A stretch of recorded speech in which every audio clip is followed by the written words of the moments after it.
A very good morning to all. Welcome to science class. Now we have studied the properties of matter. Now we will study individually what we mean by elements, compounds and mixtures. Mixtures, we have seen the example soil, that what a mixture is. Now we'll study about elements. Let's try this. Take a water in a teapot and cover it. Heat the water to a boil. What you see on the inside of the lid. Now as we are supplying heat, energy transfers causes change in the matter. Another example, fill water in a spray pump. Spray the water and observe the spray. The water droplets collected on the inside of the lid of the teapot are formed by condensation. Condensation is by cooling of the steam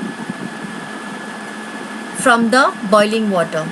Water in the form of vapor is composed of extremely tiny particles and therefore we cannot see them.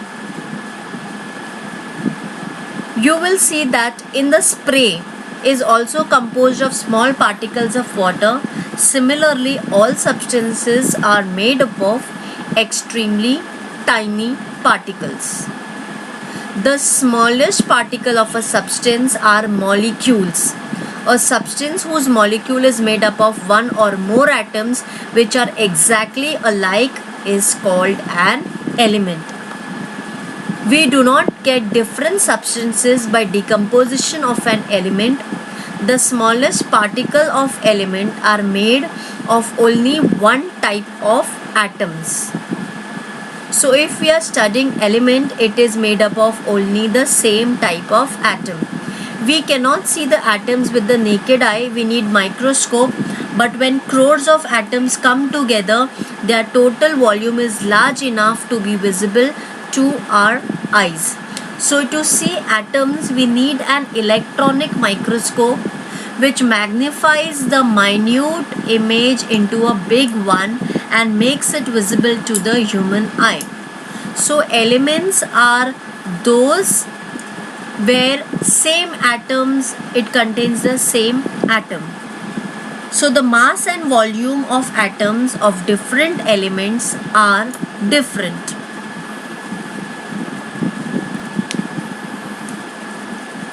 As we know that elements are made up of alike atoms, till date we have about 118 elements.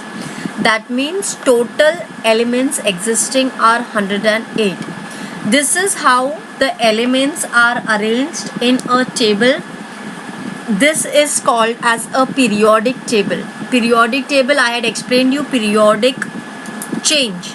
That means a change which take place in a definite time interval. So based on the similarity of the elements, they are arranged in this tabular form, and because it is based on the periodicity, we call it as periodic table of the elements. Out of 118, 92 elements occur in nature, that is they are naturally present, while the remaining are man-made, that is from 93 to 118, all these elements are artificially created. You can see the periodic table. Now hydrogen, oxygen, nitrogen, carbon, iron, mercury, copper are few of the important natural elements found in nature. More new elements are being discovered through research work, through experimentation. We are trying to find out more type of elements. Now this research work that we are doing cannot be done so easily.